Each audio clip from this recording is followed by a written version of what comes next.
भाविकांचे श्रद्धास्थान असलेली सप्तशृंगी देवी. आज चैत्र पौर्णिमा. आजपासून नाशिक येथील सप्तशृंगी देवीची यात्रा सुरू होत आहे. त्यानिमित्त वणी गडावरील सप्तशृंगी देवीची महती सांगणारा हा खास व्हिडिओ फक्त आपल्या RL न्यूजच्या दर्शकांसाठी. तर आजच ज्यांनी RL न्यूज सबस्क्राईब केले नसेल त्यांनी RL न्यूज सबस्क्राईब करा. व्हिडिओ संपूर्ण आणि शेवटपर्यंत बघा. सप्तशृंगी देवीची महती सांगणारा हा व्हिडिओ दाखवण्यात येत आहे.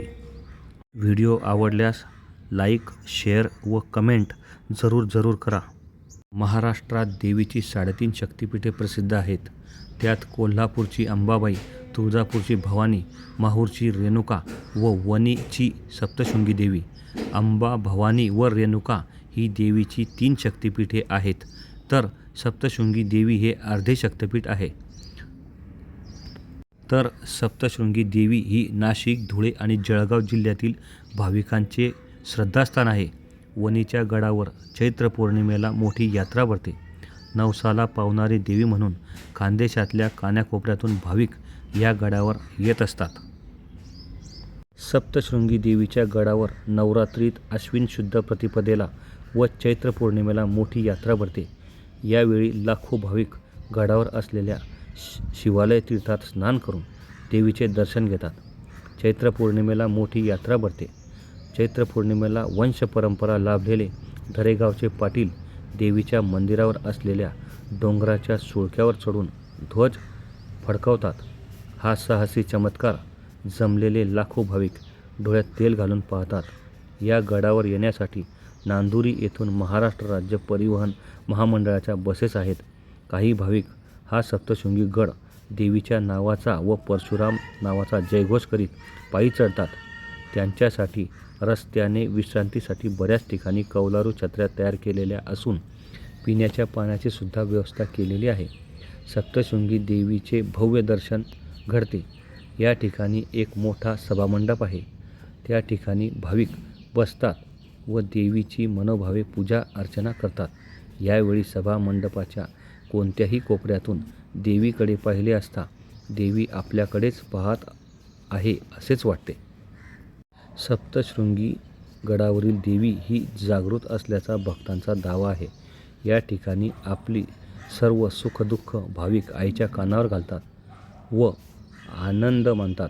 ही देवी जागृत असल्याचा अनुभव बऱ्याच जणांना आल्याने या ठिकाणी भाविक लाखोंच्या संख्येने येऊन देवीचे दर्शन घेतात, नवस बोलतात व बोलल्याप्रमाणे नवस फेडतात. या नवसामध्ये कोणी प्रत्येक पायरीवर कापूर लावतात, कोणी पायरीवर नारळ फोडतात, कोणी पायरीवर नागवेलीची पाने व पूजेच्या सुपाऱ्या ठेवतात. देवीला 9 वारी पातळ व खण वाहतात, चांदीचे दागदागिने वाहतात, अन्नदान करतात व आपण केलेला नवस फेडतात. गडावर आल्यानंतर सर्वप्रथम सर्व भाविक भक्त शिवालय तीर्थावर जाऊन स्नान करून मगच देवीच्या दर्शनाला जात असतात. या ठिकाणी भाविक भक्त मोठ्या संख्येने शिवालय तीर्थावर स्नानासाठी व पूजा अर्चना करण्यासाठी आलेले आहेत. पवित्र अशा शिवालय तीर्थावर स्नान, पूजाविधी आटोपून मगच देवीच्या दर्शनाला जातात. या सर्व गोष्टींचा अनुभव घेण्यासाठी एकदा तरी या गडावर येऊन देवीचे दर्शन घ्यायला पाहिजे. दैत्यांचा नाश करण्यासाठी देवीने त्या काळी 9 अवतार घेतले. त्यातलाच हा एक अवतार आहे. या अवतारात देवीने आहिषासूर व महिषासूर या 2 दैत्यांचा नाश केला. यासाठी दक्षाने यज्ञ मांडून सर्व देवादिकांना आमंत्रण दिले. या यज्ञासाठी सती उमासुद्धा त्या ठिकाणी गेली. यावेळी दक्षाने सती उमाचा व भगवान शंकराची निंदा सहन न झाल्याने सती उमाने त्या यज्ञात उडी घेतली. ही घटना जेव्हा शंकराला समजली तेव्हा त्यांनी दशाचा वध करून सती उमाचे मृत शरीर घेऊन जात असतानाच श्रीकृष्णाने आपले सुदर्शन चक्र फेकून सती उमाचे 51 तुकडे केले. ही 51 तुकडे ज्या ज्या ठिकाणी पडले तेथे देवीची शक्तिपीठे स्थापन झाली. त्यात देवीचे 3.5 शक्तिपीठे जास्त महत्त्वाची आहेत. यात कोल्हापूरची अंबाबाई, तुळजापूरची भवानी व माहूरगडाची रेणुका ही देवीची 3 पूर्ण शक्तिपीठे आहेत. तर सप्तशृंगी देवी हे अर्धे शक्तिपीठ आहे. अगोदर महिषासुराने तपश्चर्या करून मानवापासून काही धोका नाही असा वर ब्रह्मदेवाकडून घेतला होता. यानंतर मात्र महिषासुराचा अहंकार जागा झाला. तो अन्याय अत्याचार करू लागला. तेव्हा सगळ्या देवांना चिंता पडली व सर्व देव भगवान शंकराकडे गेले. त्यांनी ही सर्व हकीकत सांगितली व पार्वतीला महिषासुराचा वध करण्याचे सांगितले. भाविक भक्त याच मार्गाने देवीच्या दर्शनासाठी रोपवेकडे जाण्याचा हा एक मार्ग आहे. इथूनच रोपवेने देवीच्या दर्शनासाठी जावे लागते. या ठिकाणी रोपवेने देवीच्या दर्शनासाठी जायचे असल्यास 120 रुपये तिकीट मोजावे लागते. त्यात जाणे आणि येणे असा भाडे लागतात. अनेक भाविक भक्त हे पायऱ्या चढून देवीच्या दर्शनासाठी जाऊ शकत नाहीत. ते भाविक भक्त सर्व हे देवीच्या दर्शनासाठी रोपवेने जात असतात. रोपवेने दर्शनासाठी जाताना विहंगम दृश्य या ठिकाणी दिसत आहे. भाविक भक्तांना रोपवेने गडावर दर्शनासाठी जाण्यासाठी केवळ 1 ते 1.5 मिनिटाचा वेळ लागतो. त्यामुळे वेळेचीही बचत होते व दर्शनबारीतही लवकर नंबर लागतो. मोठ्या संख्येने भाविक भक्त हे रोपवेने दर्शनासाठी जात असतात. पार्वतीला महिषासुराचा वध करण्याचे सांगितले. यावेळी पार्वतीने बाळरूपात अवतार घेऊन ती पूर्वेकडून धावू लागली व धुळे जिल्ह्यातील बेटावद या गावी थांबली. यावेळी ब्रह्मा, विष्णू, महेश ही त्रिमूर्ती तिला शोधण्यासाठी बेटावदला आले. यावेळी पार्वतीने यज्ञकुंडात उडी घेऊन 18 हातांची देवी अक्राळ विक्राळ असा अवतार घेतला व पाटणादेवी डोंगरात लपून बसलेल्या महिषासूर व महिषासूर व इतर दैत्यांचा नाश केला, अशी ही एक आख्यायिका आहे. नवरात्रीत आश्विन शुद्ध प्रतिपदेला व चैत्र पौर्णिमेला या ठिकाणी खूप मोठी यात्रा भरते. यावेळी संपूर्ण राज्यातून भाविक भक्त मोठ्या संख्येने दर्शनासाठी येत असतात. दर्शनासाठी मुख्य जाणारा रस्ता हाच आहे. या रस्त्याने सरळ पायी जाऊन पायऱ्या चढून आई सप्तशृंगी देवीचे दर्शन घडते. सप्तशृंगी देवीच्या दर्शनासाठी मुख्य द्वार हेच असून याद्वारे पायऱ्या चढून देवीचे दर्शन घडते. भक्तांचे श्रद्धास्थान व नवसाला पावणारी देवी म्हणून सप्तशृंगी देवी प्रसिद्ध आहे. रामायणामध्येही अशीही एक आख्यायिका आहे की रामायणामध्ये राम आणि रावणाचे युद्ध सुरू असताना इंद्रजितच्या बाणाने लक्ष्मणाला शक्ती लागली होती. त्यावेळी लक्ष्मण बेशुद्ध झाले होते. तेव्हा मारुतीने द्रोणागिरी पर्वत उचलून आणला. तेव्हा द्रोणागिरीचे काही तुकडे या ठिकाणी पडले. यावेळी मारुतीने या गडावर काही काळ विश्रांती घेतली होती. नाशिकजवळ असलेल्या चांदवड या गावी डोंगराला 7 शिखरे असल्याने या डोंगराचे नाव सप्तशृंगी पडले असावे. दैत्यांचा नाश करून देवी या गडावर विश्रांतीसाठी आली. सप्तशृंगी देवीचे दर्शन घेतल्यानंतर भाविकांची पूजा साहित्य घेण्यासाठी गर्दी होत असते. मुख्य पायऱ्या चढून व रोपवेने सभामंडपात येऊन दर्शनासाठी रांगा भाविकांच्या लागत असतात.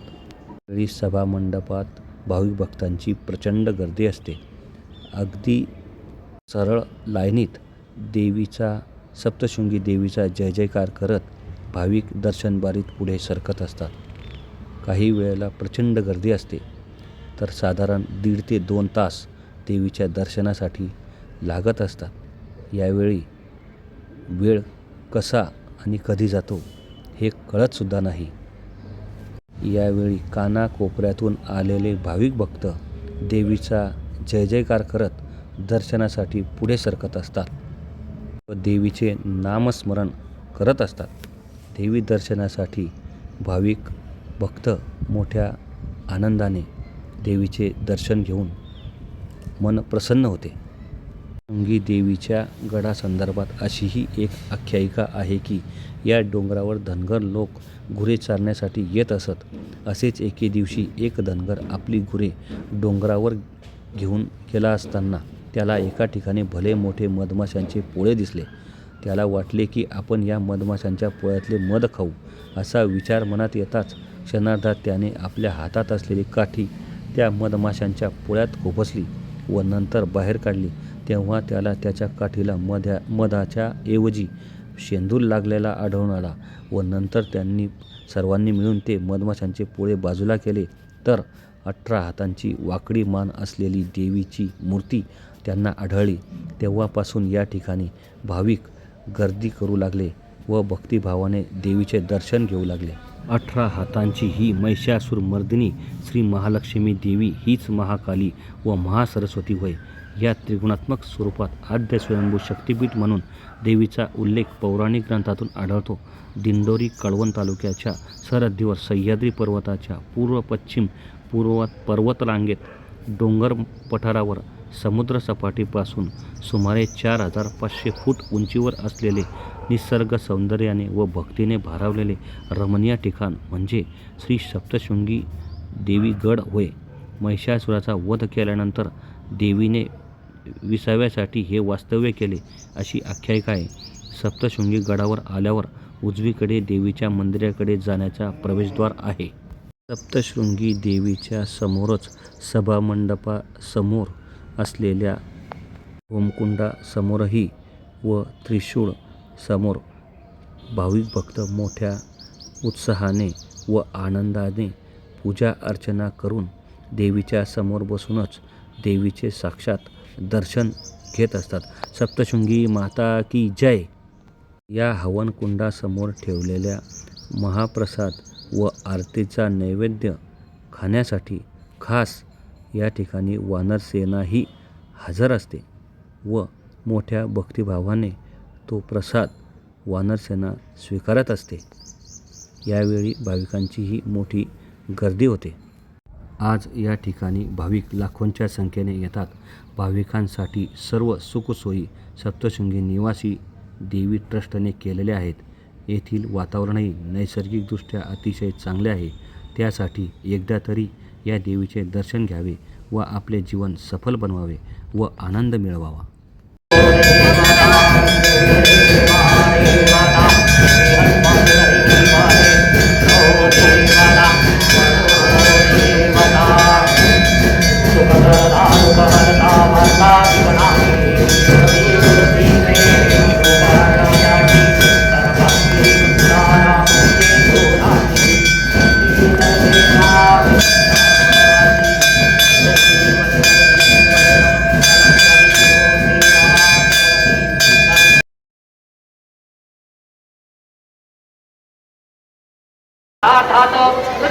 समुद्रपर्यन्ताय एकराळतीतपेश श्लोको विगीतो व्रतप्रवेशारो व्रतस्यावसंगृहे आविष्कृतस्य कामप्रिये विश्वे देवास्तभास्तवे तो कन्यायन्ते विद्महे कन्याकुमारी च धीमहि तन्नो लक्ष्मी प्रचोदयात् भूर्भुवस्वाहा.